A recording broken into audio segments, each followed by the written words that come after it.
Okay. This is part 2 or the continuance of the topic. It's about introduction to criminology. Okay, let's now move on to school of thought. What do we mean by school of thought? School of thought means it refers to a specific way of thinking of the group of people who share common opinion. Diba? Pag sinabi natin school of thought, ibig sabihin, there is an organization whereby a group or the member of it are able to share their opinions, diba? Kung paano nila ma-resolve or makakontrol ang krimen. Diba? Kumbaga, there in exchange of perceptions, perspective, kung paano nila makakontrol ang krimen sa isang komunidad. At nandito naman ang school of thought. Nandito naman ang sinasabi ng classical school, diba? Ano ba yung mga schools na yun? Classical school, neoclassical, positivist, diba? Pag sinabi naman classical, sinasabi na it lays stress on the crime and on the person of the offender. Para sinasabi dito, let the punishment fit the crime, diba? Not the offenders. At nandito rin naman, sinasabi rin sa classical school na punishment which is retributive and punitive is standardized in proportion to the gravity and the nature of the offense. Diba? Sinasabi dyan na ang punishment ay retributive, diba? At naaangkop ang mga kaparusahan na ginawa ng isang tao, proportion, diba? Yung gravity ng sa offense na ginawa ng isang tao. At dyan din naman papasok ang sinasabi na it assumes that every individual is rational, has free wills, and knows the law. Ibig sabihin, he knows the consequences of his action. He quiet way or diba, natitimbang ng isang tao ang mga ginawa niya. Diba? Sinasabi rin na nandiyan ang free will at alam niya rin ang law.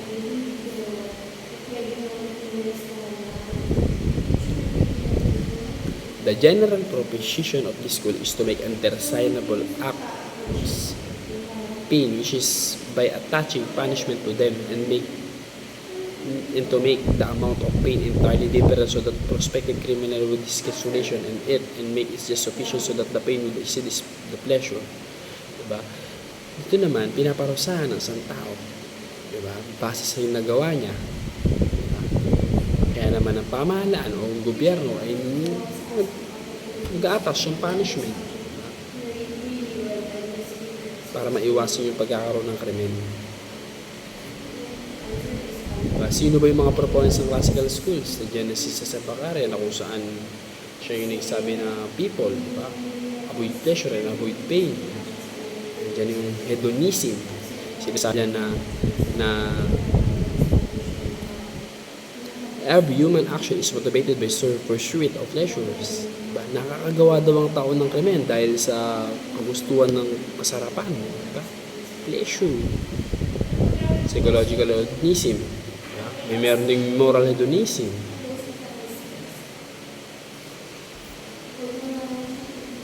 Diyan naman ang second one is neoclassical school. Sinasabi niya na it modifies the approach of the classical school.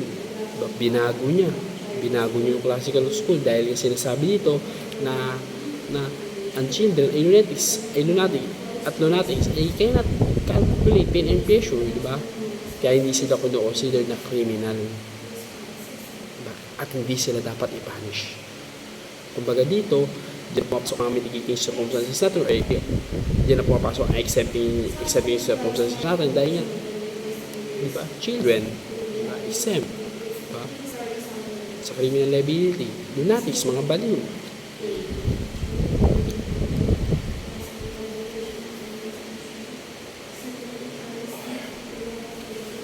Okay, dito naman tayo sa positivist or Italian school. Sinasabi rito na this school views crime as social phenomenon and attaches importance to criminal offenders. So mga sinasabi dito, let the punishment fit the offender. Diyan naman yun sa positivist. The correction of guilt must be substituted with that social behavior, and like a sick person, the criminal should be treated in correctional institution. Criminal offenders should be considered as a part of and not a part of the society. Sinasabi nila na it presumes that criminal behavior is caused by internal and external factors outside of the individual's control.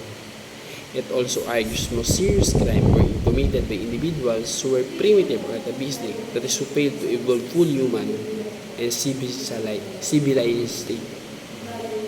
Kumbaga dyan na pumapasok yung mga atavistic, mga nakakagawa ng crime. Diba? Kino-consider daw dito na ang taong nakakagawa ng crime ay sick person. Thus, they should be treated in correctional institution. Sino ba ang nagpo-post? Diba? Yung Positive School. Lombroso. Poso Tobis. Posoy TVs. Lombroso.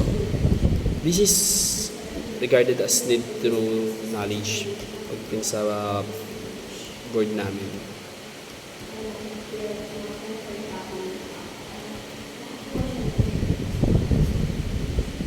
Lombroso's classification of criminals. Pag sinabing Lombroso's classification of criminals, nandiyan yung born criminals, those with atavistic characteristic, yung mga malalaki yung tanga, yung mga nakikita pa lang sa mukha na magagawa na ng crime. Ganun yung born criminals base kay Idol Cesar Lombroso. Next, by criminal passions. Bakit daw ba nakagawa ng krimen ng isang tao? By passions. Diba? Those triggered by love, anger, hatred, jealousy, and others. Yun naman, example, jealousy. Pag sinabi sa jealousy, yung boyfriend niya, yung girlfriend niya, yung babae, yung lalaki. Nakita ko yung paramor. Binanatan ko. Ayan. Diba? It's only through emotional force kung bakit ko nagawa yun. It is considered as mitigating circumstances under the Article 13 of Revised Penal Code. Sa insane criminal naman, sa insane criminals naman, sinasabi niya na those having anatomic and biological abnormalities, imbeciles, idiots, as well as alcoholics, hysterics, and epileptics. So, yung mga tinatawag na baliw, biological abnormalities. Imbeciles, pag sinabi natin imbeciles, the ages of between 7, the age of the person is comparable to between 2 and 7 years old. Pag sinabi naman nating insane, diba? There is absence of intelligence. Diba? Alcoholics, yan.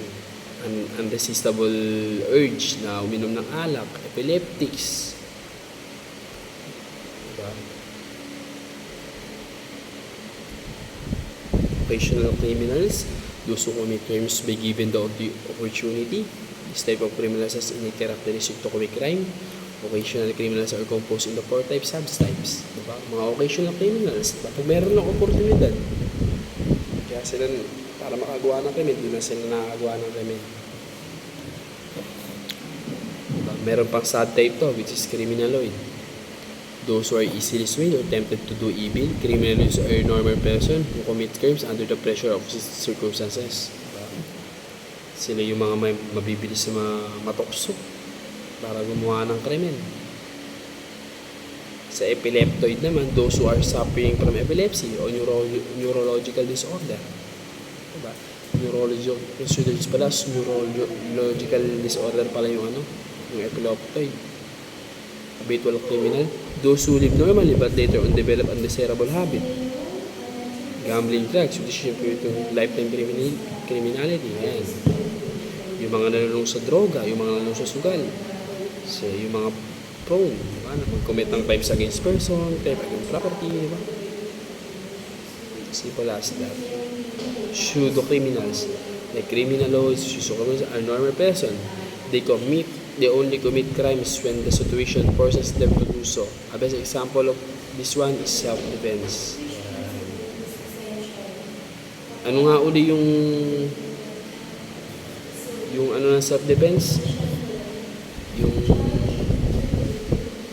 elements. First one is unlawful aggression. There is aggression, imminent or actual. The second one is reasonable means employed to prevent it or repel it. Ibig sabihin, the one who making the defense as a proportion to the force of the adverse party in order for them not to violate the rational equivalence theory.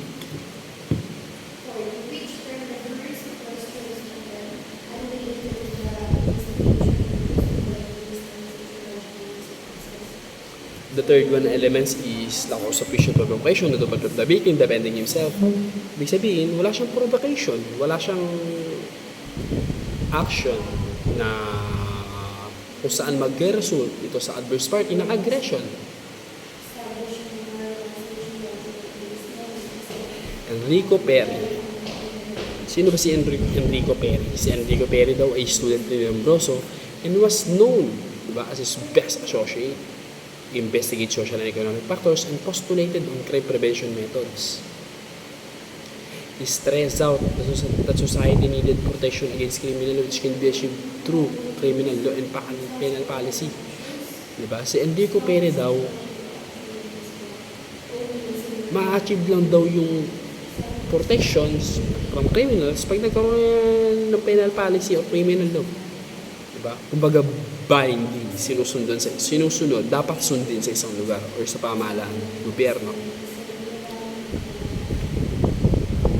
Dito naman pumapasok si Rafael Garopalo. Si Rafael Garopalo daw ay isang Italian jurist, diba? At estudyante siya ni Lombroso. Diba?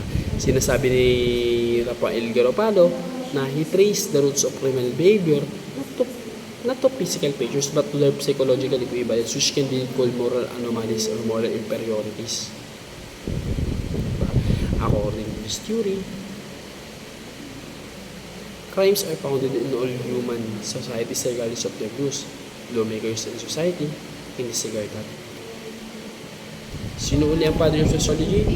Si Auguste Comte. Siya ay French.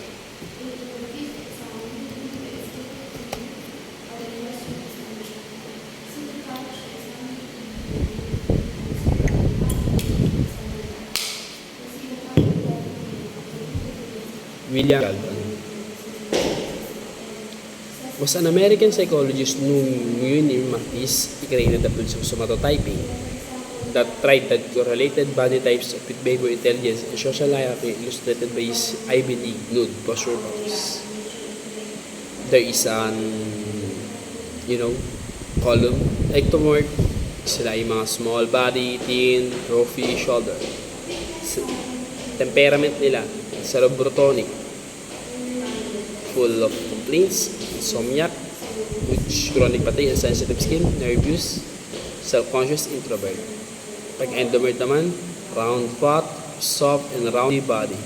Biserotonic, they are relaxed, jolly, lazy, comfortable, luxurious, extrovert. Mga matataba dyan, sa talamayan.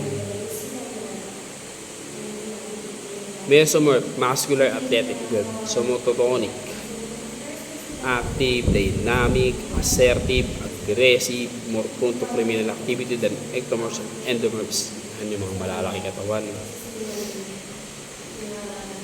Meron din tayong body types meron naman body types basic na pinag-aralan naman ni Kretschmer.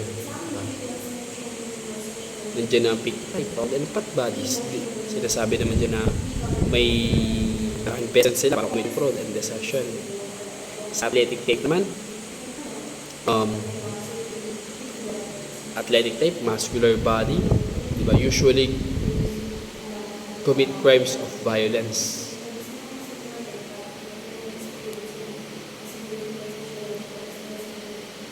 Sila yung mga nasa physical injury. Yan.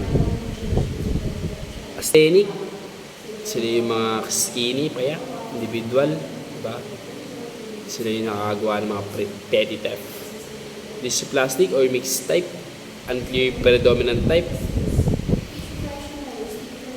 Sila yung mga chismoso. Yung mga unproportion yung body type. Mga chismosen, karamihan. Charles Darwin is best known for his contribution to evolutionary theory. He concluded that man developed from lower forms of life at a reach highest stage of development. Yan, marami pa tayong other school. Nandiyan yung cartographic school, geographical schools. The school is primarily concerned with the distribution of crimes in certain areas, both geographical and social. It follows the principle that a particular place or area shall best be known a particular type of operand depending on the location or geography of the place and social condition. Kumbaga, ito daw, yung lugar ng kung saan nakatira ang isang individual, may kinalaman kung ano yung mga crime na makakomit niya. Halimbawa, sa squatter area, puro droga, alam mo na, gambling, and may versions na, yun,